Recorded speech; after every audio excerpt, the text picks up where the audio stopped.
Merry Christmas and welcome to Lynchburg Live. I'm your host, Linda Smith. Occasionally I'm fortunate enough to read a book that makes me laugh and makes me cry and just makes me feel good all over for days after I've read it. That's exactly what happened when I read Being Santa Claus. My longtime friend and co-author of Being Santa Claus, Sal Lizard, is my guest tonight and has come a very long way, obviously, to be here. He's also the main character in the book that's based on his experiences, well, as Santa Claus. Sal, welcome to Lynchburg Live. And thank you for having me. A ho, ho, ho would be good now. Yes. The funny thing is I've done it for so long that now it just naturally comes out that way. All right, would you tell our audience a little bit about yourself, like where you're from and what you do for a living, and other than this, of course? Well, let me see. I was born in Kentucky. I grew up in Indianapolis, Indiana, and now I claim New Hampshire as my home. Let me see.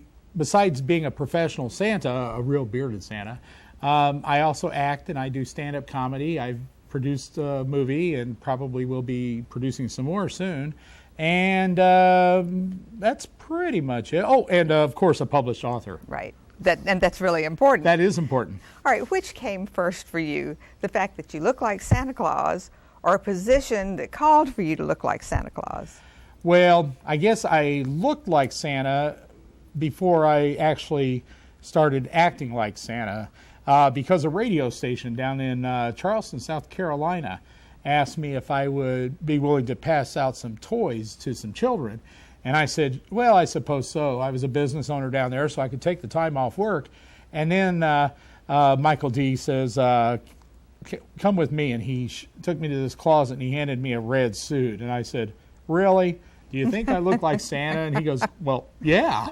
So you certainly do now. Well, yes. Yes, it's gotten wider, and my beard's much longer than it was. So people were mistaking you for Santa before you really took the role. Right. Actually, before that incident, I was at a fundraiser with that same television station, and I had on a pair of shorts and a Hawaiian print shirt and tennis shoes, but Michael D. bought me a Santa hat to wear.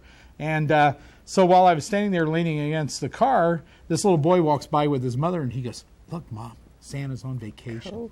That's so cool. Yes. So you were mistaken for Santa, and you still are, I'm sure, even in the summer. And yes. You know, the most interesting thing is every year people, this is a tangent, but I do that occasionally. People will say to me and other Santas, you know, oh, you're here awfully early. Well, no matter where I'm at, it can be the middle of June, and I can be at a gas station in a pair of shorts and a T-shirt, and somebody will say, what's Santa doing here so early? And I look at him and I go, well, I've got to be somewhere, and right. Since I have to check up on children, it makes sense that I would be.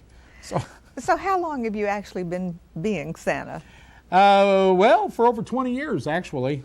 I'm a young Santa. What happens is my hair and beard started turning white prematurely in life, and I found out where I got that from. I got that from my dad, who his name's Frosty. True story, I just met him a year and a half ago because he and my mother divorced when I was about a year and a half old. And I had grown up separate from him. But I found out that where he was, and I went to visit him, and his nickname was Frosty all through life, white hair, white beard, and he was born on Christmas Day. Oh, my goodness. Isn't that ironic? Yes, it is. All right, you know, I think it's fantastic that you are a real beard Santa, and I imagine that kids that come and talk to you want to pull your beard. They do. I'm sure they're pleased that there's not one that comes loose and is on a They pulled my hair, they pulled my beard, and one Christmas there was a little boy who was sitting on my lap, and he goes, you're not the real Santa, and he gives my beard a tug, and he realized it was real. Then he goes, well, but that's not your real hair, and he gives my hair a tug, and then he goes, but that's not your real belly, and he kind of lifted up my jacket, and he saw my T-shirt, and he's like, I'm sorry. I told him it was okay. I understood.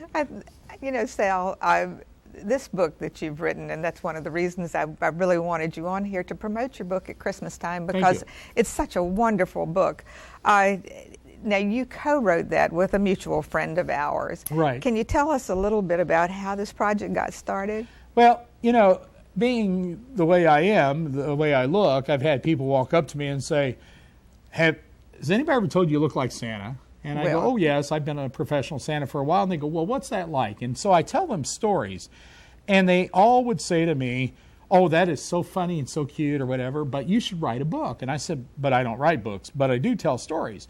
And Jonathan and I were at a Starfleet convention together because I am a big Trekkie. Jonathan Lane. Jonathan Lane, right. And Jonathan said to me, what's it like to be Santa? So I said, well, what do you mean? He goes, so are there any interesting stories you can tell me? And so I started telling him stories, and he just kept asking me, can you tell me another one? And we sat up until way into the wee hours of the morning.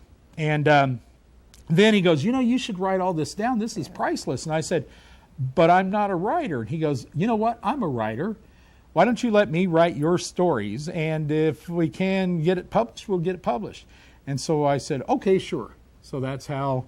And he called me up almost every Tuesday for a year and a half, and except for like during the Christmas season, some of those things. But almost every Tuesday, and he would record the conversation, and it would be 3 hours on the phone.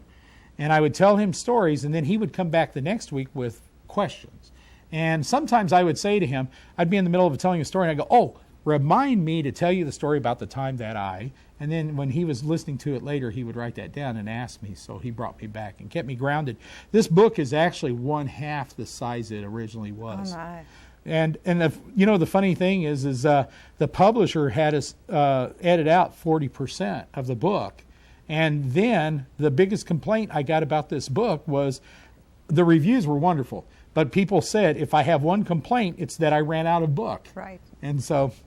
because I didn't want to stop reading when I stopped reading. So this is really a compilation of your experiences as Santa Claus over the past 20 years. I talk about how I got started. I talk about the radio station.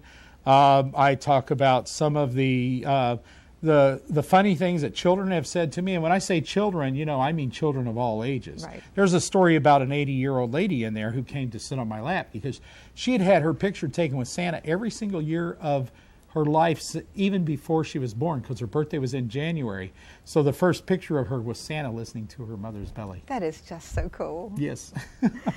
All right, how long did it take you and John to complete this book? Because I know that there's a terrific distance between the two of you all, so you couldn't really work on it face to face. Right. I was in New Hampshire and he was in L.A. You can't get much further apart than that, unless you're wading in water.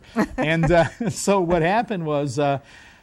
we had the weekly phone call, and then Jonathan would occasionally send me his progress to that point.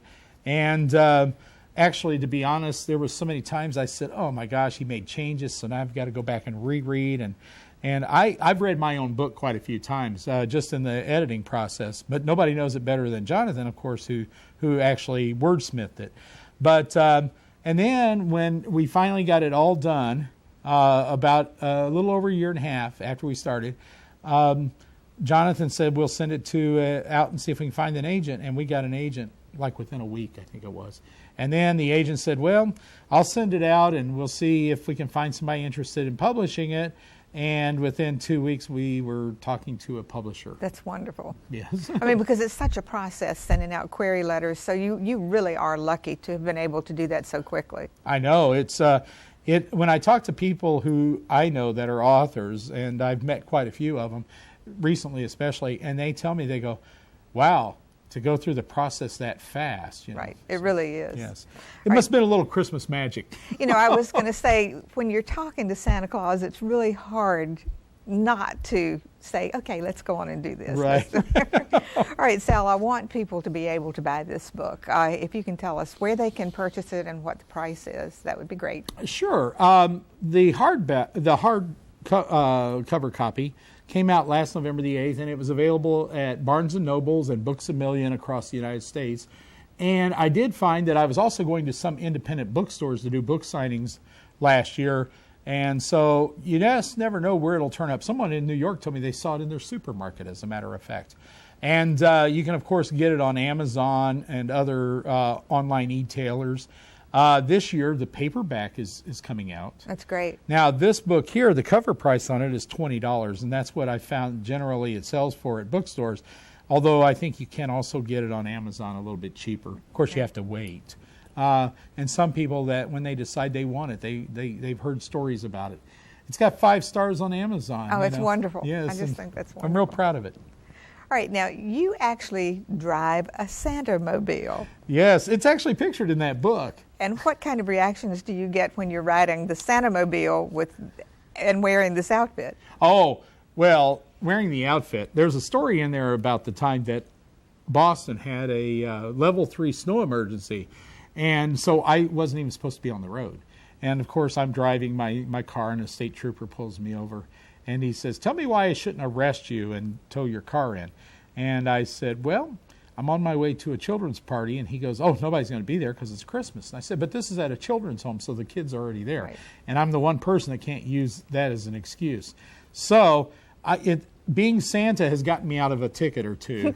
As a matter of fact, one time a policeman pulled me over and he said to me, how often do police officers let you off the hook because you look like Santa? And I said, well, I don't get pulled over very often, but so far every time. And he goes, well, I don't want to ruin your record, so he let me go. Oh, that is just, that's wonderful. I mean, Santa has a lot of clout. But I got to tell you, there's been 3 occasions where I was driving down the road and a state trooper would pull me over, or a city policeman. And this is pretty typical. They'll walk up to the car, and this one state trooper in Ohio, remember the Ohio Highway Patrol, he goes, excuse me, sir, can you get out of the car? And I said, is there a problem, officer? Now, I wasn't dressed like this. And he goes, could you just please step out of the car? And I said, okay. And I stepped out, and he goes, I was just wondering, can I do a selfie of you and me for my kids? And so on 3 separate occasions, I've had police officers taking pictures of me with them after they had pulled me over. That's wonderful. Just for that purpose. That's wonderful. Hey, I mean, there are other perks. Oh, there with are. This suit. Yes. All right. Now, you told me that you own more than one Santa suit, and I think it's very interesting why you own more than one Santa suit. Well, there's a couple of reasons. One is the very first time I ever did a mall, I got christened. And that's what we call it when a young child loses control of their bladder. Yeah, bladder control, I guess would be the right word. And I can understand, because I'll tell you an experience. A lot of people don't realize this, but when children, they hear that Santa's the king of the toy makers, and then they come to see us at a mall, and this looks almost like a crown with the white fur around it, and we're usually sitting up in an elevated position on a big chair in this very ornate setting, and they stand in line for long periods of time. Then they're ceremoniously marched up and placed on our lap, and then Santa gets to decide whether or not they're worthy of their gifts. So there's a lot of pressure on little children, and I can understand why a lot of them scream. But I've actually had children sit on my lap, and they were stiff. They were so frozen, and they would sit there. And then, of course, once the picture's taken, then I would say something like, so what would you like? And then all of a sudden I'd feel that warmth, just from all of a sudden Santa's speaking to them, and they don't know what to do. And you handle it so well. Well, I try not to embarrass the child. That's the important thing. But one of the things I always tell parents is, please don't ever tell your children that they're so bad that Santa won't bring them anything, because Santa is like a child's hero, you know. And if all of a sudden you tell them that Santa's not going to bring them anything, especially if you're on your way to the mall to see Santa, then there's no reason for them to be happy when they see him. And so that kind of, I was at a Walmart one day, and a lady brought her little child over towards me, and he was crying, and she goes, would you tell Johnny he's being really bad and he's not getting anything for Christmas, and it's summer. So I got down on one knee, and I said, now, Johnny, you know I like it when you listen to your mother. I said, but you know what? It's just June, so I'll be checking my list again. And I said, let me remind your mom of something. I looked up and I said, you know, when you were a little girl, you got on my naughty list quite a few times too, but you turned out okay. You know, you've really developed quite an insight into people and children. Well, I tell you, it's one of the things that it's allowed me to improvise the right answers, it seems like. And parents appreciate me, because when children hand me the Toys R Us catalog, I try to set the right expectation. I'll look at it, or their long list, and I'll say, oh, it's a very well thought out list, but I can't promise you everything on this. As a matter of fact, you need to pick out just a couple of things that you really want.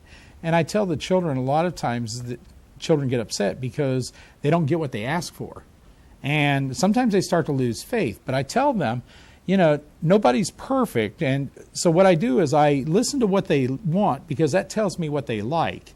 And then I check my list to see what they deserve. And then I try to reconcile that. So and then I tell them, I go, you never had a bad Christmas though, did you? And usually they haven't. Now, of course, like so many other Santas, I really wish I was Santa a lot of times. You know, when children ask me for things and they just are really poor, you know. But sometimes I've been known to collect a few names and pass them on to people. Yep. So. You brought some pictures, and Phil, if you'll show the pictures, we'll get Sal to tell us what they are.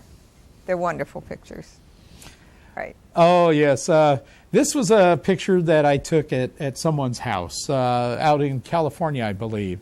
And, you know, you can see the child, you know, he's got a big smile on his face. And I love it when kids are in my lap and they feel comfortable. So you do residential? I do residential. Private residential surprises or appearances for right. kids. As a matter of fact, I even do Christmas Eve visits where I go in late at night on Christmas Eve and I make a little bit of noise so that the parents know I'm there. Of course, I've called them before I went in anyway. But they'll go and they'll wake their children and they'll say, "That's great. You can sneak a peek, but don't let him catch you." And so as soon as I go, "Wait a minute, did I hear something?" And I'll start to turn and the children scuffle back. That's so cool. Oh, this was me. This was a headshot. I was doing theater before I started acting in film, and my beard was quite short there because I was in a movie where I allowed them to shave my hair and beard off. That's a wonderful picture. It is. As a matter of fact, I like that short-haired look, and if it wasn't for the fact that children expect a big, puffy beard, that's probably what I would look like most of the time. Oh, there, Star Trek fans. This is me and Jonathan Lane, my co-author. At the time, I was the president of the organization Starfleet, the International Star Trek Fan Association, and John was in charge of putting together the newsletter. He was my chief of communications. And now he's still your chief of communications. In a manner of speaking, yes. Because John is the one who wrote Now, that's me with a good-looking woman. I had to put that in there. Yes, I remember you coming up to get that award. You were so happy. Now, this was taken by Ray Peoples, and this is in Nashua, New Hampshire, and this was a Santa set as we were actually... he is one of the photographers that hires me to come to his studio, and then he has a day of photos with Santa. That's just so great. It is. It is. Great props, too. He had that book actually says Santa's book or something like that. Now, this is me at the book signing, and this is in Bowling Green, Kentucky, and that is actually two of my aunts. Oh, that's nice. The one on the right of the screen is my Aunt Evelyn, and the one on the other side is my Aunt Irene. And this is actually my cousin and her little girl. And this is at that same book signing. Oh, this is me as the vampire Santa. You know, when you look like Santa and you're an actor, what happens is oftentimes you don't get a whole lot of roles. And I don't have any other source of income other than when I'm working as an entertainer. So what I found is, because I've been in a lot of horror movies, I go to horror conventions, and people would say, "What's Santa doing at a horror convention?" So, I mean, and I wasn't in my suit or anything, but I decided, what the heck, if they keep wondering, I had those contact lenses, and I had the teeth, and so I put on the Santa suit, vamped him up, and suddenly it became a big hit among the horror conventionaires. And it's kind of funny because this is the first year where people are booking me to do home visits, and they're actually saying to me, "We won't have any children there. It's going to be an adult party. Can you dress as the vampire Santa?" Oh, that's so funny. Yeah, it is funny. Now, this looks like another great-looking gal who caught me at one of those conventions. Now, this isn't a horror convention. This is actually it's more of a sci-fi type thing. It was Mysticon. Mysticon, right. And so I'm in the hallway of the hotel there, and there you can see my table with my banner. I do sell some of my videos and autographs and things of that nature. And that is the cover of a great little book that I am hawking. So, Being Santa Claus. Yep. And it's a good picture of me. That's a good picture of me. That is too. Again, you know, children. You know, I get my picture taken with so many children, and this reminds me of a little girl who saw me at a horror convention, and I had the vampire teeth in and the black lenses, and she stepped around in front of me, and she looked at me, and I took my teeth out and said, see, Santa likes to dress up and have fun too. And so her mother said, would you like your picture taken with him? And she said yes. So she climbs up on my knee, and instead of sitting down, she kneels on my knee, and she puts her arms around me to hug me, and then she whispers in my ear, I know you're trying to be scary, but everybody knows who you are. That's wonderful. Oh, and there's my Santa mobile and the license plates. You know, that car gets almost as much attention as I do. I go into Walmart or some of the places I go, and I come out and people are taking pictures of the car. And then when I'm driving down the road, people drive by me and they're snapping off photos of the car and me, so I just wave at them. Yeah. Oh, with little infants, sometimes, you know, they'll cry, so we just put them in a basket or something, and I just get in behind them, and I'm saying, shh, don't let them know I'm here. Wonderful picture. Yes. You know, a lot of Santas have told me, they've said, you know, I've seen pictures of you where you're down on the floor with children. Santa wouldn't get down on the floor. He's the king of the toy makers. And I go, you know what? I think Santa would do anything he could to make a child comfortable.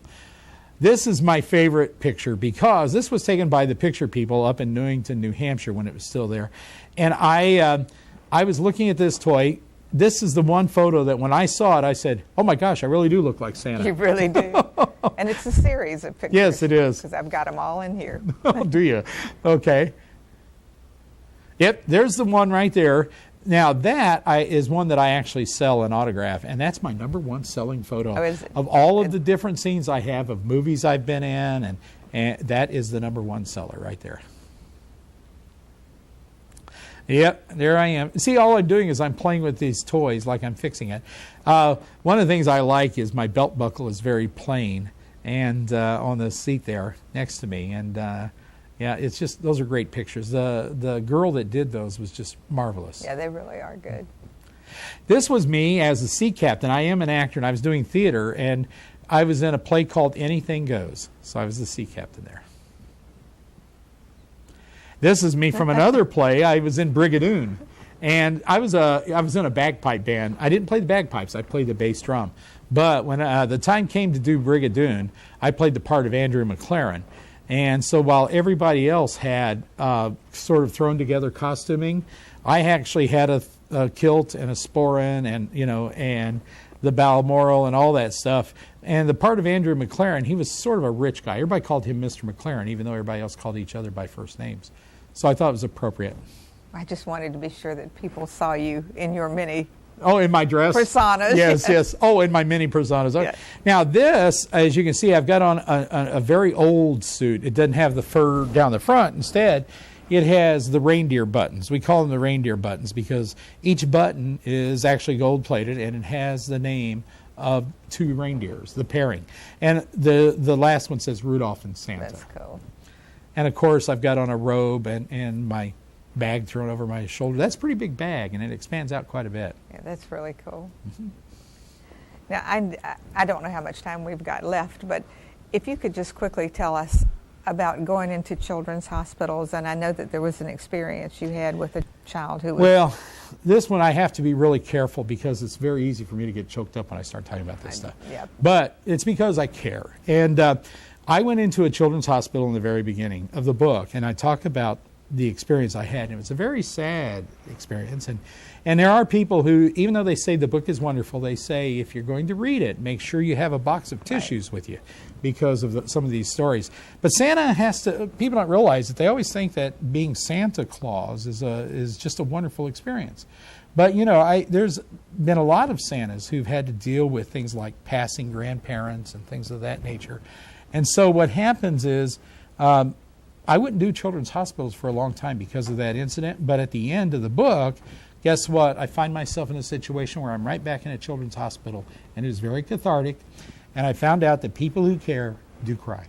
Yeah, they do. I mean, I read part of this book while I was in the beauty parlor under the hairdryer, and I was sitting there crying because I had read that part, and the beautician came over and said, "Are you okay?" Oh, yeah, I know. This is just the book. Oh, it's really bad because the AOL interviewed me, and they were asking me the story, and I was telling it in greater detail, and suddenly I'm emoting, and, you know, and I said, "Oh, I'm so sorry and so embarrassed." And they're like, "Oh, no, that was very powerful." So, you know, we're really getting close to being out of time, but I wanted to ask you if you could tell us just sort of in one lump sentence what this experience has meant to you to do this for 20 years. Oh, so you want a long run-on sentence? Yes, yeah.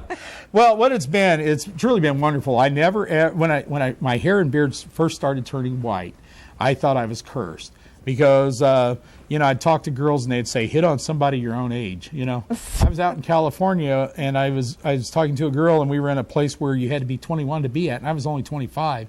And she said, you should hit on somebody your own age. And the bartender was calling me Pops. Oops, I said where I was at.